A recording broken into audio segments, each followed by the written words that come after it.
LH 사태가 LH를 넘어 부동산 전반의 투기 의심 사례로 확산되고 있습니다. 정부는 부동산 적폐와의 정면 대결을 선언했습니다. 윤지혜 기자, 먼저 이 참여연대와 민변이 추가로 투기 의심 사례를 발표했다고요. 네, 참여연대와 민주사회를 위한 변호사 모임은 지난 17일 시흥시 가림동에서 2018년부터 지난달까지 투기 목적의 농지 매입 의심 사례 37건을 확인했다고 밝혔습니다. 매입자 주소지가 서울, 강남 등 시흥과 거리가 먼 경우가 9건이었습니다. 또 채권 최고액 80%를 초과한 대출도 18건이었고요. 심지어 20대가 억대의 땅을 사들인 경우도 3건이나 파악됐습니다. 과거의 예를 보게 되면 그 근처에 주소가 없으면 농지 자격 취득을 안 내주거든요. 그래서 이제 위장전이 많았습니다. 광명, 시흥, 부천옥도 이렇게 주소가 돼 있는 분들 중에서도 실제로는 거기 거주하지 않고 위장 전입한 여부에 대해서도 수사를 해야 된다 이렇게 이제 생각을 하고 있습니다. 윤 기자, 그러니까 지난번 발표는 LH 직원들이었고 이번에는 다른 외지인의 투기 의심 사례를 발표한 거군요. 네, 맞습니다. 이번 발표로 LH뿐 아니라 일반인의 3기 신도시 투기 의혹에 대한 수사도 속도를 낼 것으로 보입니다. 정경 기자, 정부는 이 3기 신도시에서 이 토지 거래가 확인된 LH 직원들에 대해서 강력한 처벌을 선언했죠. 그렇습니다. 정부 합동조사단은 토지 거래가 확인된 LH 직원의 농지 강제 처분을 신속히 추진하고 특별 조사도 진행하기로 했는데요. 3기 신도시 지구 및 연접 지역 내의 거래 내역과 소유 정보를 조사하고 상호 대조하는 방법으로 진행했습니다. 조사 결과 조사 지역 내에서의 토지 거래자 등은 총 28명으로 확인되었습니다. 그중 수사 의뢰 투기 의심자는 23명입니다. 경기도, 인천광역시 등 광역지자체 공무원은 거래 내역이 없었고 기초지자체 공무원이 18명, 지방공기업 직원이 5명입니다. 투기 의심자에 대해선 무관용 원칙을 적용하기로 했습니다. 투기 의심자 소유 토지에 대해서는 엄격한 감정평가를 통해 부당한 이득이 없도록 하겠습니다. 비정상적인 농작물의 식재에 대한 보상은 인정하지 않겠습니다.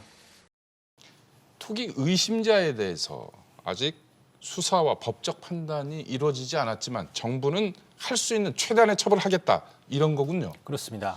윤지혜 기자, 이 LH 사태 파문이 이렇게 그만큼 크다는 건데 여기에 대해서 문 대통령도 직접 사과했죠. 네, LH 투기 의혹 사태가 불거진 지 2주 만에 첫 사과입니다. 들어보시겠습니다. 국민들께 큰 심려를 끼쳐드려 송구한 마음입니다. 특히 성실하게 살아가는 국민들께 큰 허탈감과 실망을 드렸습니다. 앞으로 이 문제를 어떻게 해결할지 방향에 대해서도 대통령이 밝혔죠. 네, 그렇습니다. 문 대통령은 공정한 부동산 거래를 남은 임기 동안의 핵심 과제로 추진하겠다고 밝혔습니다.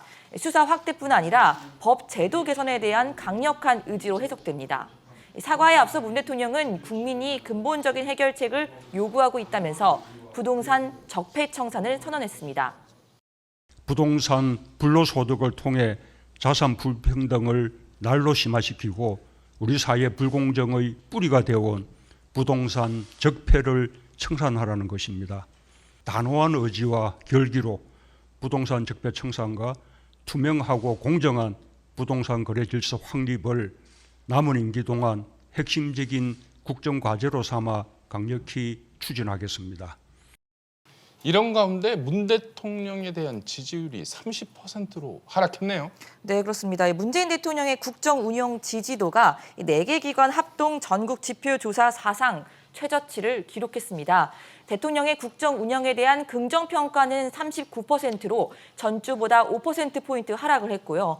부정평가는 일주일 전보다 2%포인트 상승한 53%를 기록했습니다. 네. 특히 20대와 30대의 부정평가가 각각 57%, 53%를 기록했고 중도층에서도 부정평가가 60%에 달했습니다.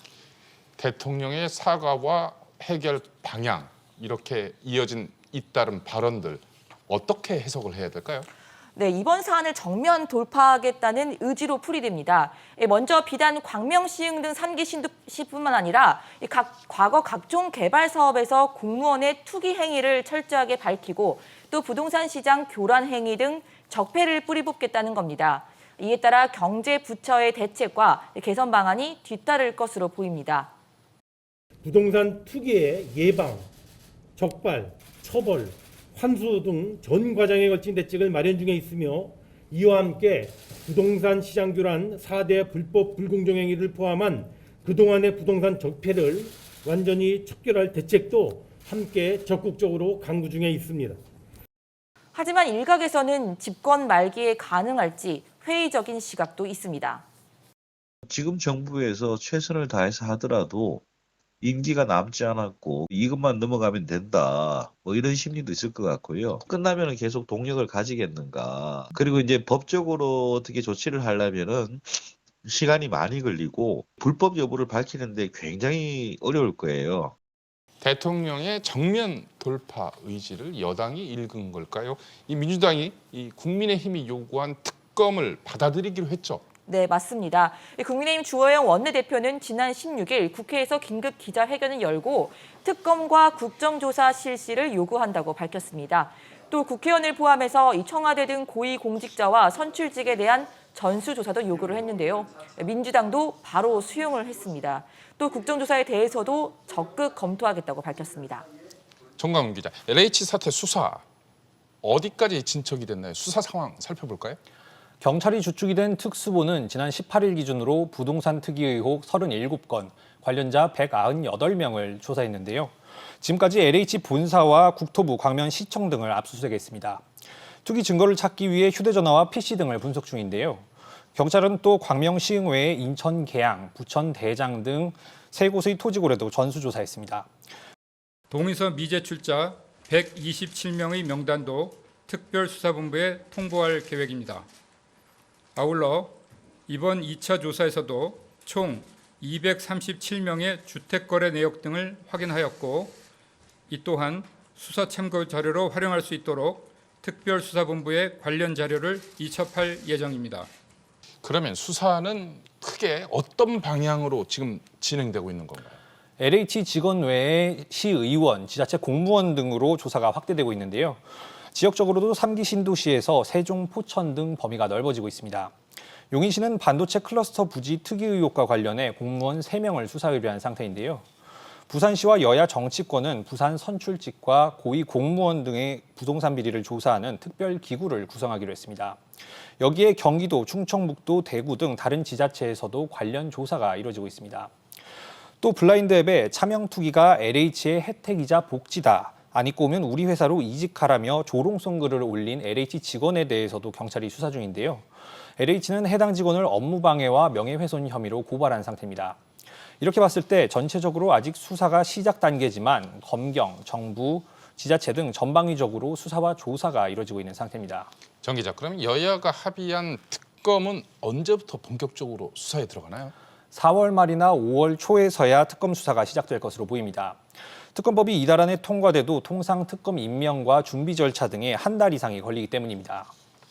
윤재 기자, 특검의 조사 대상과 범위 정해졌나요? 아직 정해지지 않았습니다. 여야가 수사 대상 등을 놓고 어느 쪽이 유리한지 복잡한 셈법을 하고 있기 때문입니다. 이번 이슈가 재보선은 물론 대선까지 영향을 미칠 수가 있기 때문에 협상 과정에서 줄다리기가 치열할 것으로 예상됩니다.